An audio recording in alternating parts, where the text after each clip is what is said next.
So we're gonna get started with the last session on design and policy. We've got two speakers, Elisa and then Althea. And then we're gonna jump into the round table and then some closing after that. So.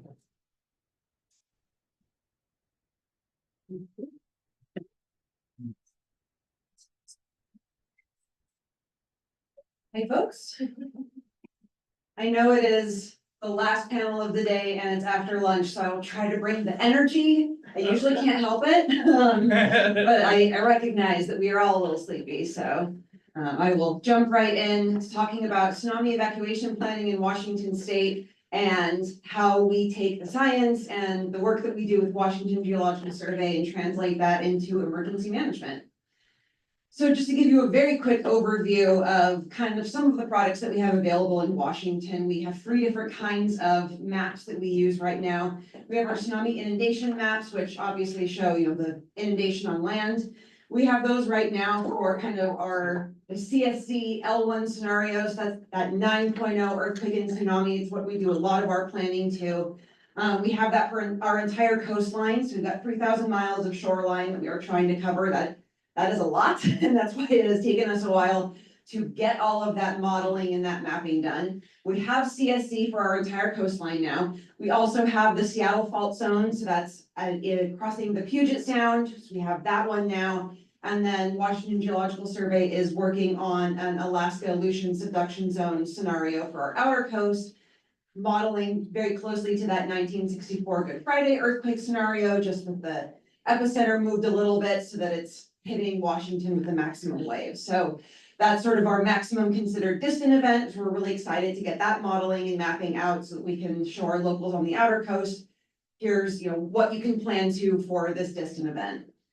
We also have current velocity maps for those same scenarios. So those are really helpful for our maritime communities and for anyone who may find themselves out on the water when that tsunami wave hits or when we have that earthquake. We do have the largest ferry system in the United States. So depending on, when that earthquake happens, there's a good chance we're going to have a lot of people out on the water. So knowing where we have those areas of high currents, where we might have whirlpools, because we do have a lot of very tight channels along our inner coast, is very important for planning.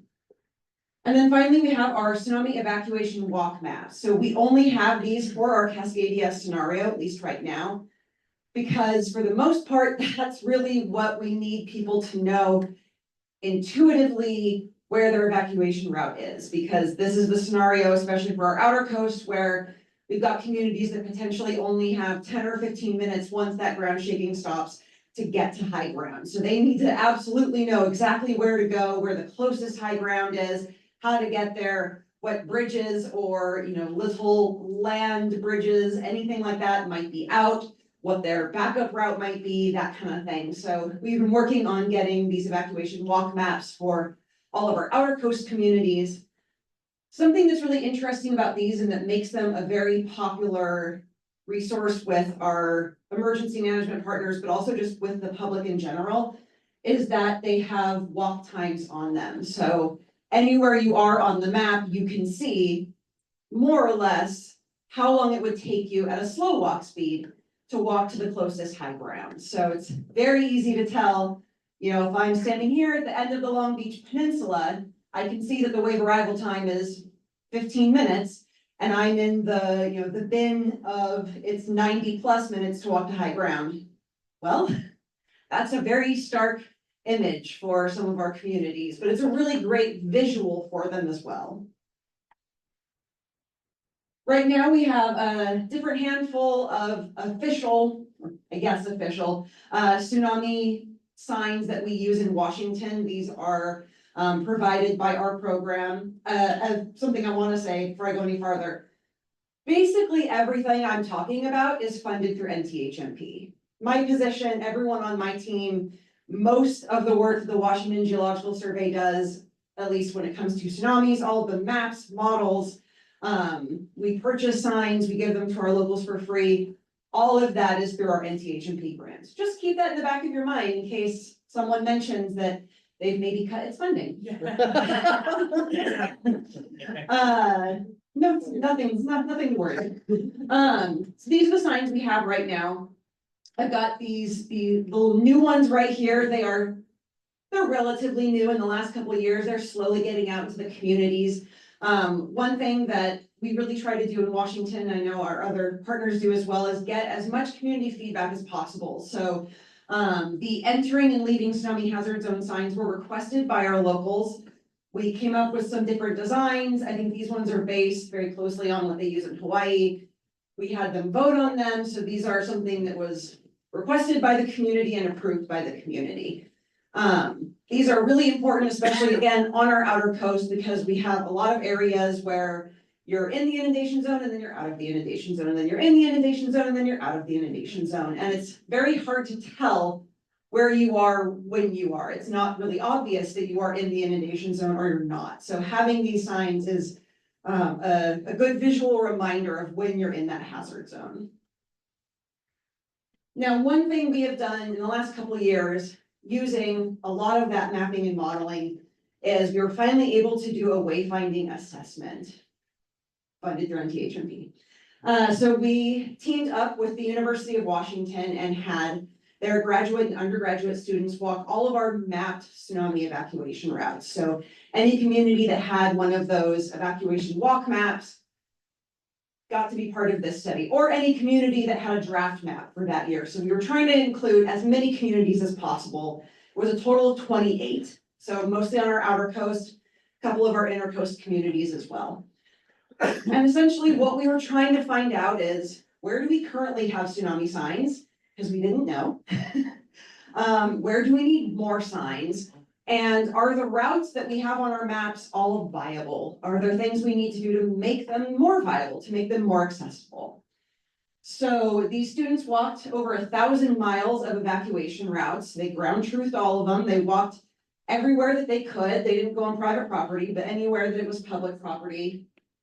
And they took pictures, GPS data, all of this different information, and recommended signs anywhere where we needed another sign to fill line of sight. So the idea was that wherever you are when that earthquake hits, if you're down on the beach, you're not familiar with the area, you should be able to look around, spot a sign, and follow that trail of signs to the closest high ground without ever getting to a point where you can't see the last sign, you can't see the next sign, and you don't know where to go.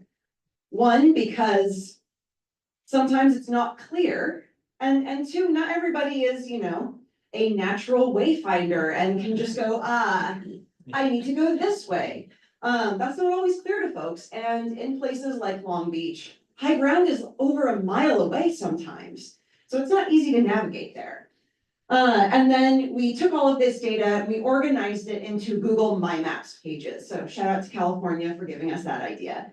That way our communities could go in and see, where do I need to put signs? What are kind of my highest priority areas that I need to hit now? And then they would have something that would be a resource for them over the years to come. So what did we find when we went out into the field? Well, what we didn't find were a lot of signs. I knew we wouldn't. I figured we maybe had about 10% of the signs we needed. It's more like 5%. It's pretty low. What we did find were a lot of damaged signs. The signs that are out there have been out there for a couple of decades now, so they're not looking great. We found signs of graffiti on them, of course. We found confusing signs that were pointing in multiple directions. We found signs that are no longer pointing in the right direction because we have since produced new maps that are, pointing somewhere else.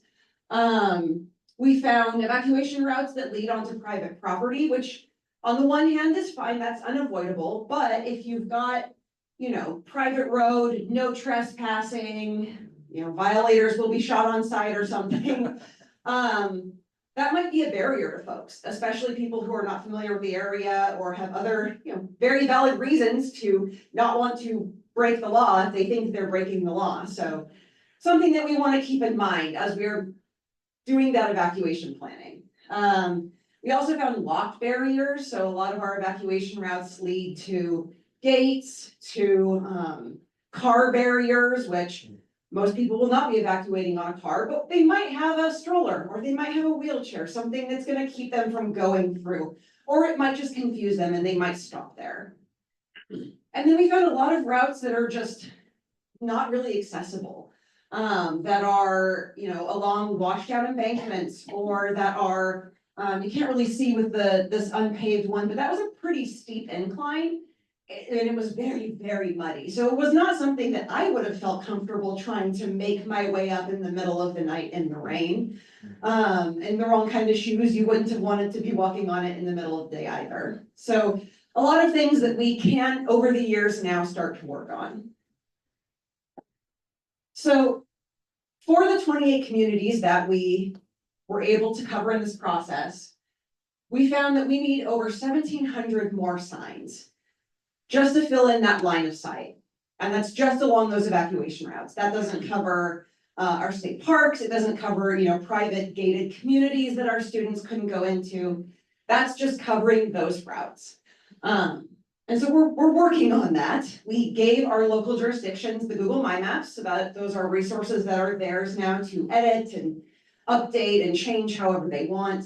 And then as we have funding through NTHMP, we are providing our local jurisdictions with signs. So we do a big order, send the signs directly out to them, and then we've been experimenting with also assisting them with installation costs, because most of them are installing either on like city county roads where they have to go through their public works department, or they're installing on state roads, which means they have to contract with the DOT, which can be very expensive. So we've covered some of that for them as well. And then the last little thing left for this project is we are working on a wayfinding methodology document so that other communities that were not part of this or are not in Washington can follow the same steps that we took, that can kind of understand, why is tsunami wayfinding important? What does it mean? How can it be incorporated into your overall wayfinding strategy in your community? So that is coming very soon. And then I'm really hoping that in the future, we can get creative with our signage. I don't want to just do highway signs in Washington, which is what we have right now. I would love to do more creative signs. I would love to get our maps out there on big kiosk signs, which is something I'm hoping we'll be able to fund this year with the grant. I would love to see murals or other ways of incorporating the wayfinding so that it's part of the community and it feels less like this thing that's being imposed that is like, oh, here's your hazard, scary, scary. It can be just part of the community, much like our regular wayfinding. I mean, we're not afraid of, the fire exit signs because that's just part of our lives. And I think tsunami wayfinding can be the same way. So I'm hopeful that in the future we will get to branch out in that way. But of course, we have many communities where even if they've got all the signs in the world, they're not getting out in time. That's just what our modeling shows. So what are we doing about that? Well, a couple of years ago, again with NTHMP funding, we completed a vertical evacuation structure assessment. This looked at our 3 outer coast counties and basically assessed where they need vertical evacuation structures, and then gave kind of a range of options of how many, potential locations, down to like the parcel of land, that kind of thing. So trying to provide as much information as possible for locals. It was again for that 9.0 scenario. It was assumed would have 15 minutes or less to get to high ground. One thing to keep in mind is that was assuming that they know where high ground is, that they are prepared, that they go right away, that there are no barriers in their way, that their route to high ground isn't, covered in power lines and down trees and things like that. So while we tried to be as conservative as possible, it's still likely that there are more people who won't be able to get to high ground in 15 minutes than this assessment suggests. But what we did discover is that for our 2 highest risk counties, Grace Harbor and Pacific, almost half of their population within the inundation zone is not within 15 minutes of high ground. So that's potentially 30,000 people or more who are not going to get out before those first waves arrive. It also determined that we need between 58 and 80 more vertical evacuation structures to cover our 2010 census population. We have 2. So we're working on it, but now at least we have a goal number. And so this is just showing for all 3 of those counties, the aggregate. And again, 2010 census number, so, you know, a little higher now. If we are kind of covering the minimum of what we can, you know, best of both worlds, we need about 58. If we're kind of, we call it the Cadillac package, if we've got all the money in the world and we are putting as many VES in the ground as we can, then it's more like 80 to cover everyone. So it's somewhere between that 58 and 80. Right now, like I said, we have 2 towers. We have Acosta Elementary, which was not FEMA funded. That was before FEMA funded VES structures. So that was completely paid for with a school bond. I don't know how they did that. So I'm still amazed by it. And now we have the Shoulder Bay Tower, which was not only the first federally funded VES, but the first tribal VES as well. So we've got some new examples of, you know, multi-use, single-use tower, as well as a privately funded multi-use here in Oregon. So we've got 3, we're working on it.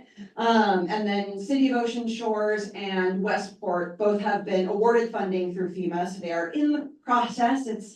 It takes a while. The wheels of government move slowly, but we will get more in the ground the next few years. It's really the funding that holds us up when it comes to VES and other big mitigation projects. Our locals do not have the funding to cover those projects, and a lot of times they don't even have the funding to cover the local match, which for most FEMA funded projects is going to be 25%. If they qualify as an impoverished community, that could be as low as 10%, but 10% of a $15 million project is still a lot for a struggling community when half your population may not even understand why they need the VES. So we are working on that. Most of the funding is going to come through that BRIC program that was mentioned yesterday. Our Office of the Superintendent of Public Instruction, they also have funding for school seismic retrofits and for VES. So anywhere that we are looking at a school that's in the inundation zone, we have the potential to use funding there as well. And then they also have a school construction assistance program. So we are really aiming for our schools right now, one, because obviously that is a very vulnerable population, but also because we have this pot of funding that we would really like to use toward protecting kids in the inundation zone if we can. We also just updated our vertical evacuation structure manual. So it first came out in 2018 and THMP funded. And we just updated it. It's on our website now. This incorporates a lot of great lessons learned from the OSU structure, from Acosta and Tokeland, from updates from communities that have not been able to complete them, lessons learned, best practices. This walks communities and community champions through funding and building a VES from start to finish. And so it's a great resource. There's a lot of good new stuff in it. So if you haven't looked at that before, I really recommend it. We also have the VES gap assessments for those 3 counties on our website as well. The other thing we're doing that is not just evacuation related, but is mitigation related, is our maritime response and mitigation strategies. So these are something that we are funding each year through NTHMP, working with the Washington Geological Survey. We pick one port, harbor, or marina each year to focus on. So we've done 3 of them. We just completed one for the Port of Nia Bay with the Makah tribe. And then we're working on 2 right now. The one for Eagle Harbor on Bainbridge Island is just about complete. And ours for this upcoming grant year is the Port of Port Angeles. And so these are really comprehensive documents that look at the tsunami risk for that particular port, harbor, or marina. So, you know, looking at much finer resolution, what their risk is for their most likely local scenario and distant scenario, and then what they can do to mitigate that risk and to better respond to that risk.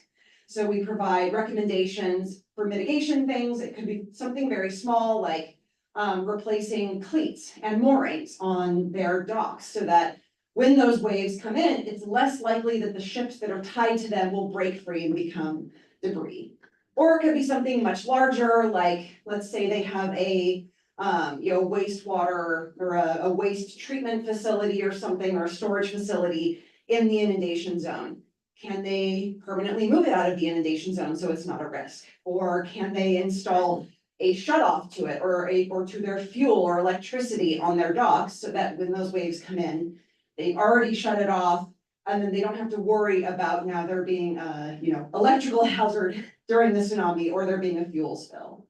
We're also really trying to focus on having a multi-hazard approach in these. So it's not just tsunami, it's sea level rise, storm surge, whatever that particular port, harbor, or marina is concerned about, whatever hazards and risks they're already dealing with, because we really want them to be able to get funding for the mitigation efforts. And there isn't a ton of funding for tsunami out there because it doesn't happen very often. There's a lot more funding if you open it up to something like sea level rise, and then we can come in and say, hey, yeah, they're doing this for sea level rise, and it's going to make them more resilient to tsunamis.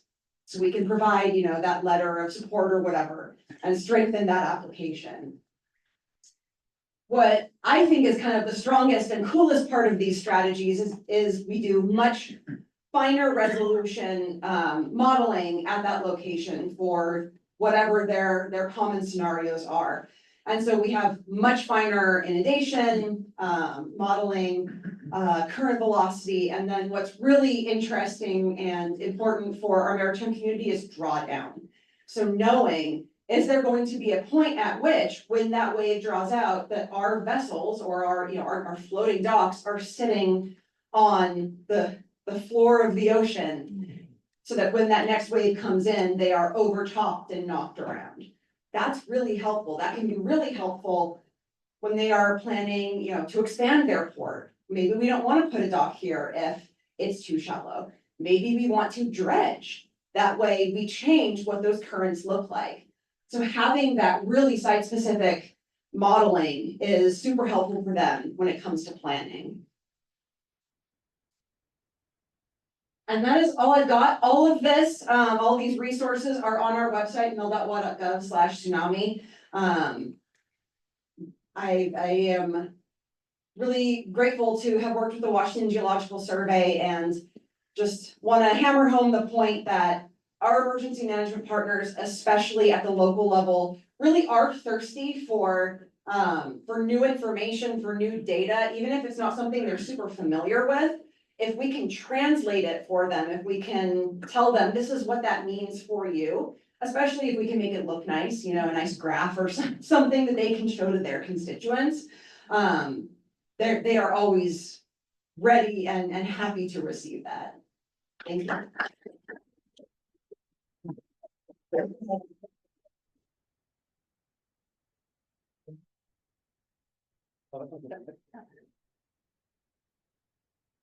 Thanks. Just curious, is there for the evacuation routes any partnership with Washington DOT to like prioritize pedestrian access and like paving on routes that overlay with their roads, or does that exist?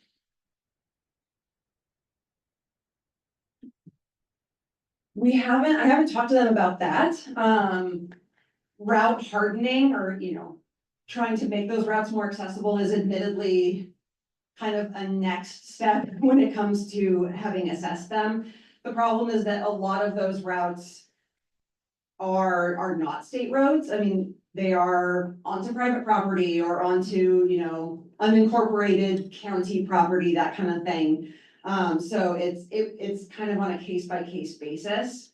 But that is part of what we wanted to accomplish with the assessment was, where do we have opportunities to potentially strengthen routes or, even just cut down some brambles so it's a little more accessible.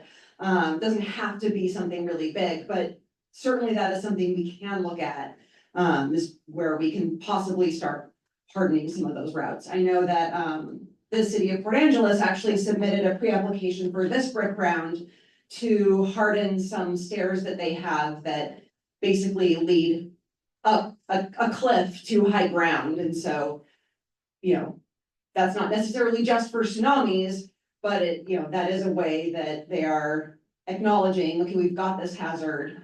The stairs could go, they're pretty old. I think they're like wood or something. And so by replacing those stairs, now we've hardened that evacuation route a little bit. Great. Let's thank Elisa one more time, and welcome Althea, and we'll definitely have a chance to discuss after this one. Can I say something Nick, quick? Yeah.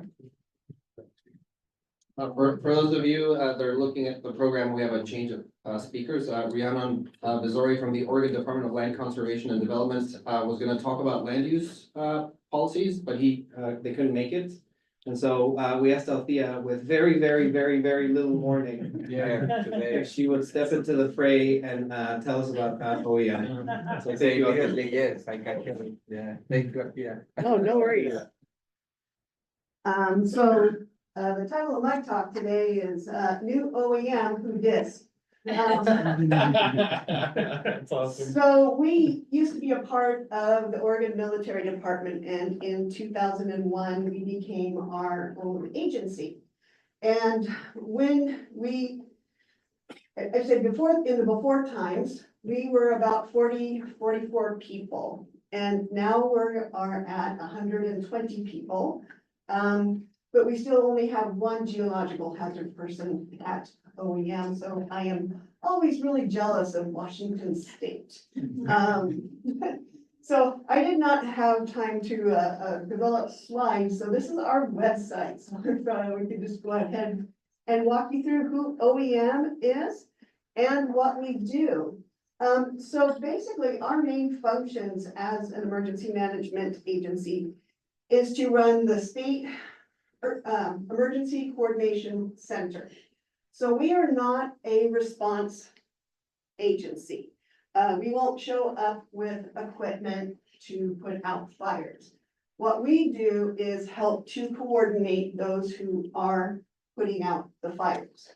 Another one of our main functions is grant management. So we have a number of different types of grants that we help to sort of pass through to the locals.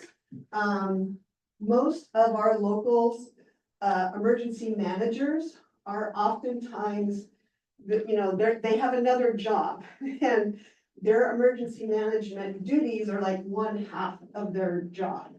And oftentimes they are a one-person, group in their sheriff's department or wherever it is that they are in the structure for their county. Another one of our main functions is in preparedness and in mitigation. So, we run exercises. Last week, we just had a Cascadia earthquake exercise. This was a exercise that started on Tuesday, and it was 5 days after the earthquake. And so we were testing out our mass care, we were testing out our communication systems, and we were testing out our ECC processes and policies. So we had approximately 200 to 300 people participating in this exercise. We've been planning it for a really long time, about 18 months. And it was a great opportunity for all of our new people. I mean, we have so many new people. I think there's like 5 or 6 of us that have been there more than 10 years. And most of them have been hired within the last 2. So it was a great opportunity to give them a chance to kick the tires and just feel what it's like to be in an ECC. Let's see, where am I? So basically what it boils down to, what OEM does is we help locals, the local emergency managers, prepare for and respond to emergencies. And so there's a whole number of different ways that we do it. One way that we do it is through public education and outreach. If you want to click on Be 2 Weeks Ready. So this is a new public outreach program that we have been developing for about 10 years. In 2013, the Oregon Resilience Plan came out and it said basically that 72-hour kits are not enough. So we started to work on socializing the idea that people should be at least 2 weeks ready. And so if you want to kind of scroll down a little bit. So what this is, it's a toolkit. And we have it available in 5 languages now. We have English, Spanish, Russian, Chinese, Vietnamese, and Tagalog. We also have it in American Sign Language, that's coming out in video. So if you, let's see, yeah, go ahead and scroll down a little bit more. Scroll down, scroll down, scroll down, scroll down. Okay, stop. So we have a bunch of different units, that starts out with, preparing to prepare. And so this, is an opportunity for people to just kind of sit and think about what it means to be prepared. And they take 2 weeks and they kind of journal what they eat, what they drink, what kind of medications do they take, what do their pets take, how many diapers do they go through, so that when they sit down to do their emergency plan, they have sort of data to work with. So if you want to click on, I don't know, let's pick available versions. Yeah, so these are the languages that we currently have available. And we will be adding more as funding comes available. So if anyone is interested in adopting this program in their state or in their agency, we would love to talk to you because we are happy to share all of the root materials so that you can adapt it to your own branding if necessary. So I'm going to go back to the homepage.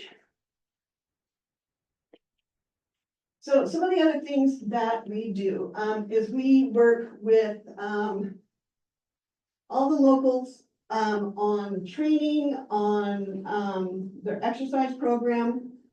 We have a whole bunch of information that's just basically for the locals. How do we get them prepared? We also run the state 911 program. Don't ask me what they do. I've been working there 16 years and I really still don't know what they do very much. But we also have some various tools that we can use. If you want to go down on the right side, real-time assessment, back up. Right here. This one. Yeah, that one. We'll see if we can actually get into it from here. So. Live presentations. There we go.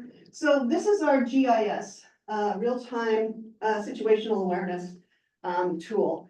And we can put all kinds of geodata in here. We recently used it, a tool kind of based on GIS for the exercise. So in the ground truth document, became this really huge really large Excel spreadsheet. And so our very clever GIS folks made a tool so that we could put all of that information in there. So what we did is we had them put in their address, and what that did is that connected to the GAMI's HAS view, so that when they wanted to find out if this bridge was broken, we could tell them there was strong shaking, it was likely to be damaged, you need to evaluate it before you can use it, repairs might be needed. So we use a lot of the GIS here. It's just a really great tool. We put all kinds of things in there. So if you want to go back up. To the homepage? Back to the homepage, yeah. What do I have on the homepage? There's a lot of rubrics down there as well. So I mentioned, we do a lot of grants. So EMPG is one that we don't keep we keep very little EMPG money. This is almost 100% passed through to the locals. And a lot of their, much like NTHMP funds a lot of our work, EMPG funds a lot of our locals work. I'm EMPG funded. A lot of our staff is EMPG funded. We have various hazard mitigation grants. This right here, the SPIRE grant, is actually something that's pretty unique for Oregon. This is general dollars, about, I don't know, $5–10 million a year, that buys equipment, such like swift boat rescue, buys communication devices that we can pull in. It buys a number of different types of equipment, snowcats, that kind of thing. And this is kind of unique in the US that we're, using public monies to buy this with the assumption that when the bad day happens, this information or this equipment will be useful. So the other things that we do a lot of planning. Right now, we are going through the update for the National Hazard Mitigation Program. This is where we get a lot of the input from the work that GAMI does and from the other folks like you. We pull that information in there and then we prioritize the actions that we need to do. And this is a great opportunity to look ahead and see where we might want to strategize. Because then if we're putting in some sort of proposal for funding, we can say, well, look, it's in the National Hazard Mitigation Plan. And that tends to, give you a little bit more oomph in your package there. Some of the other things that we have going on are during emergencies, we have public assistance and we have individual assistance. We don't often have disasters big enough for individual assistance, but we certainly do for public assistance. I mean, we got, we said $5 billion in public assistance grants from disasters over the last 10 years. It's a significant amount of money, and that also can fund some of the positions for the grant coordinators for that. Let's see. Go down, see what else we got there. That is it, I think. Great.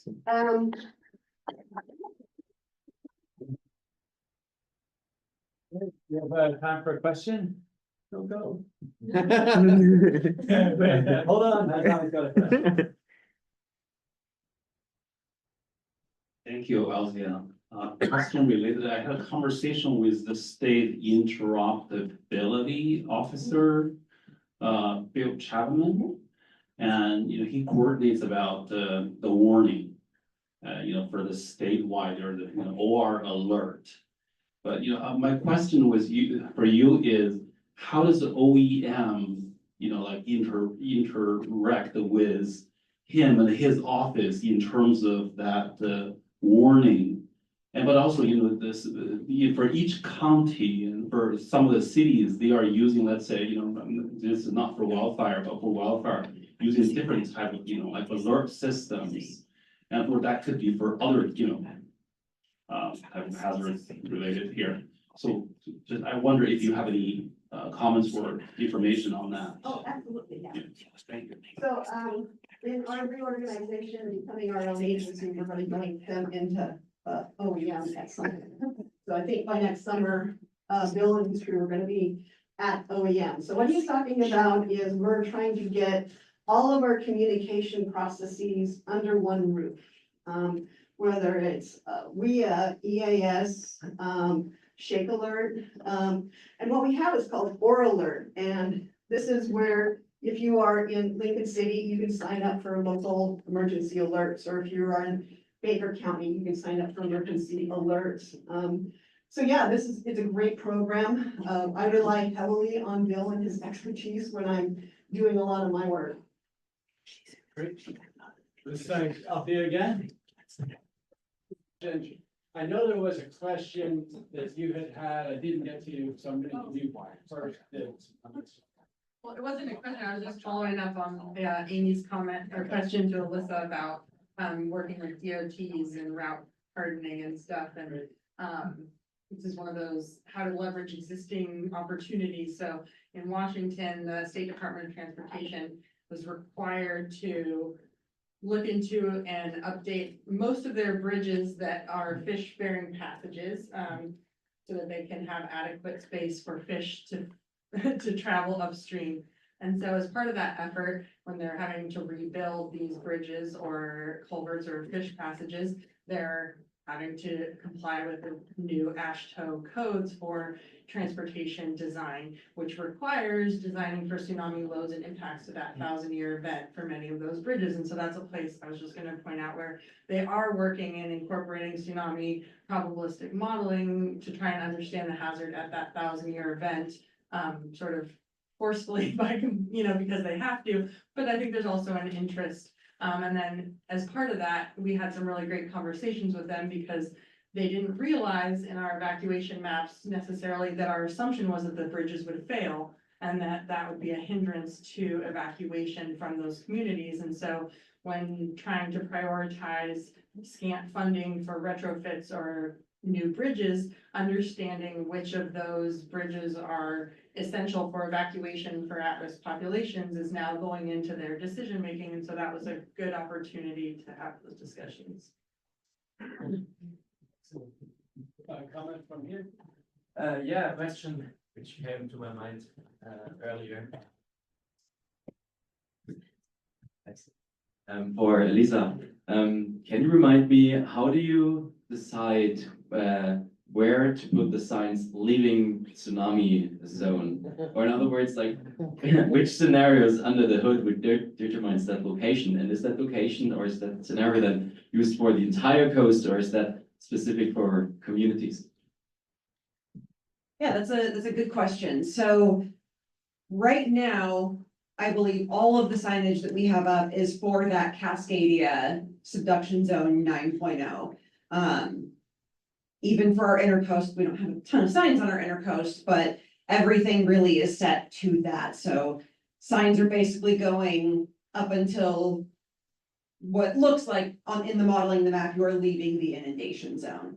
And that being said, we still tell people, keep going, please don't stop right at the sign because, we never know. Hopefully the event is smaller, but we want you to be safe and we want you to continue evacuating and, go to a friend's house or go to a shelter, don't just stop in the road.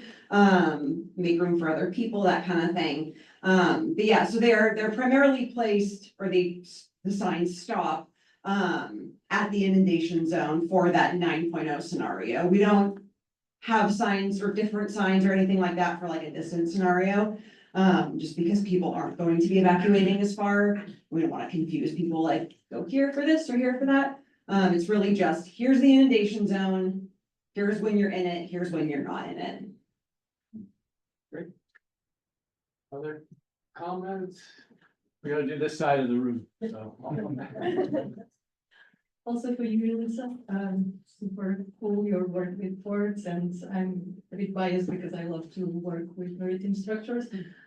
So my question is, when you are designing, are you considering the time dependence of the loading? Because, for example, if you just consider the first wave of the tsunami, you don't know if the following ones will be more higher, more fast than the first one. Or if you will have resonance effects between, for example, your breakwater and your port. So sometimes this dynamic, this time dependency on the loading really influences the way that you need to design your port. And to summarize my question is, are you considering this time dependency for how long it is made your simulation, for how many wave cycles? So thank you. That may actually be a better question for Alex. No, for the ports, for the maritime. Oh, yeah, so for the maritime outputs, we're saving a full time series of all the simulation scenarios that we're running at very frequent outputs. So we're saving every 3 seconds and we're capturing the true momentum plus values for whatever harbor marina we're looking at over the course of the simulation. And then we compile all of that information into a technical document. And then I typically just kind of pass that document over to the harbor master or whoever is in charge of that marina or port, and they kind of use that data and take it from there. And if they have questions, they reach out to me and things like that. But yes, they are looking at the complete tsunami loads and effects over the course of the simulation. Your runtime is for how many hours? It depends, so, for the Nia Bay one we just published, we ran an Alaska Aleutian scenario out for 14 hours. Cascadia out for 12, or that one was 10 hours, but some of the intercoastal marinas, we run a little longer, about 12 hours, anywhere between 10 to 16 hours is typically what we run it out to.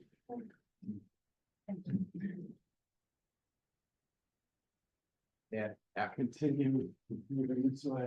Thank you then. So thank you for putting the stroller in your presentation. I always need to carry the stroller in the family and you don't imagine how I hate that stroller. It's so it's a very good thing. And also the other problem is related with wheelchair. We need to evacuate and we really need to have pavement in the evacuation. That is a very critical problem. And another thing that I remember I observed in Chile for the 2015 is the desperation of the people who feel that they are not making to the end line. And yeah, the worst case, we really need to put the worst case because otherwise we will confuse, as you are saying. But in that route, in a certain way, we need to inform that actually maybe that is a likely end line of the inundation. But if you are inside, it's not, that doesn't mean that it's 100% sure that you will die if you are there. It's impressive that desperation of the people that are not making to the end line. Yeah. Thank you. Good, I think, Hazan, you still have a question? Not a question, but more comments. Yes, comments.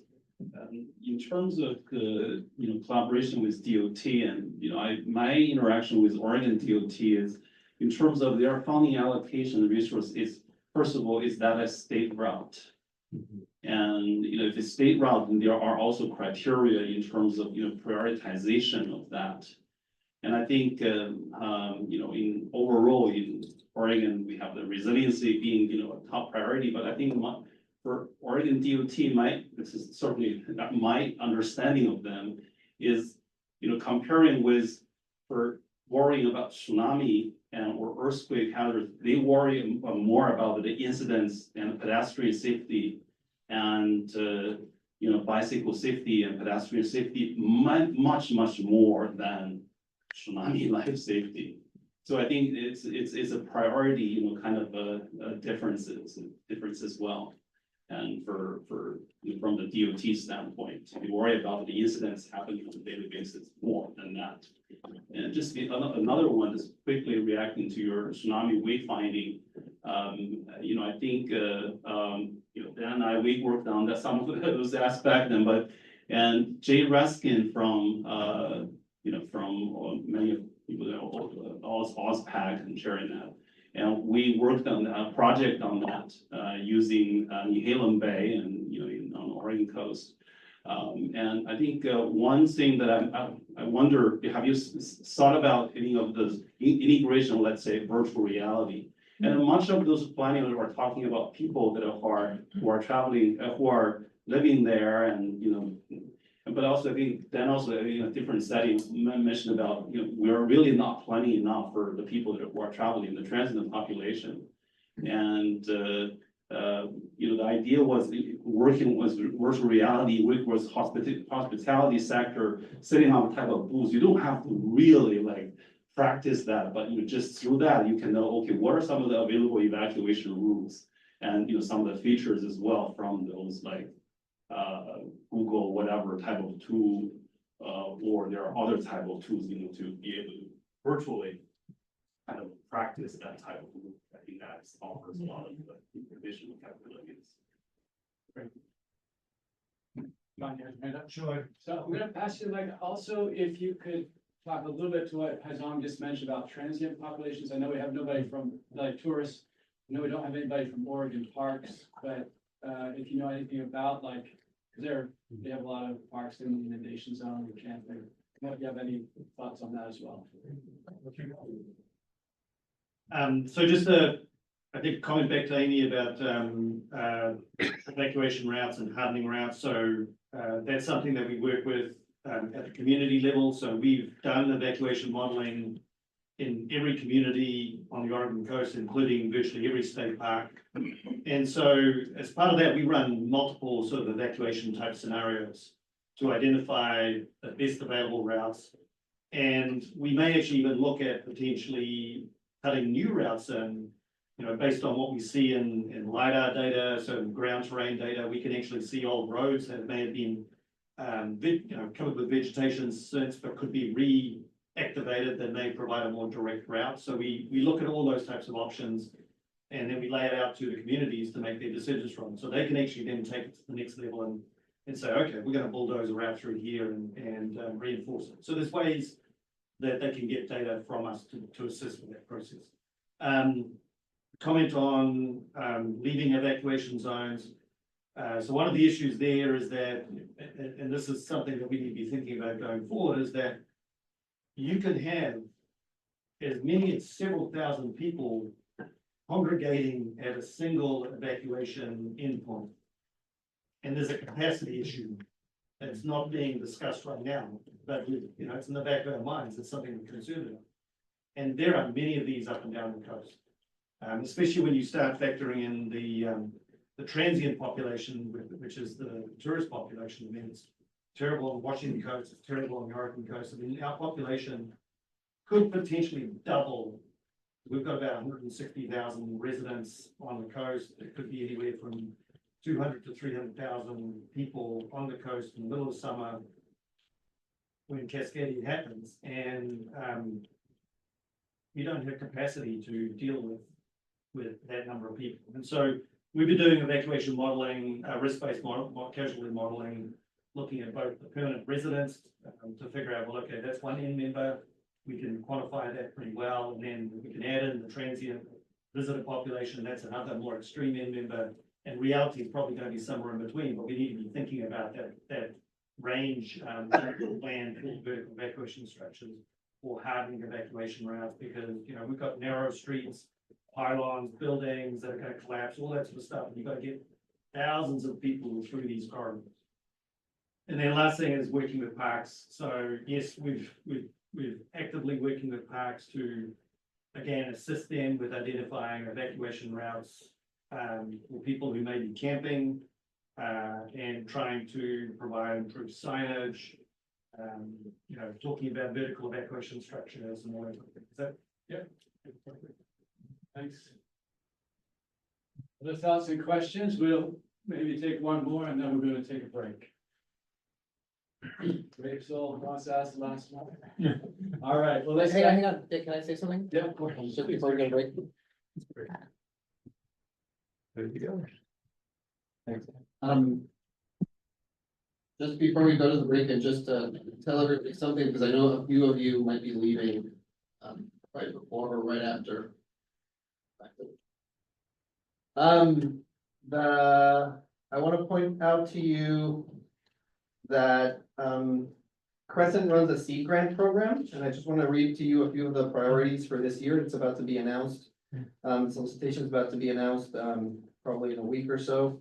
Science priority from the DET group, priority DET1, the tsunami group. One priority is tsunami models for Cascadia that account for often ignored but potentially important complexities such as multi-fault ruptures, splay faults, dynamic effects, distributed and elastic yielding, sediment transport, and so on. Community fault model priority 1, develop new data and or analytical methods that constrain on or offshore crossflow fault activity in space and time, especially in northern and southern Cascadia. Cascadia paleoseismology priority 2, tsunami inundation study investigations focused on tsunami inundation and locations crucial to hazard evaluation are sought, with an emphasis on research near at-risk infrastructure and so on. Partnerships and applications priority 1, equitable and inclusive resilience planning, projects that emphasize equitable preparedness, coping systems, and resilience efforts, particularly involving First Nations, tribal communities, and underserved groups.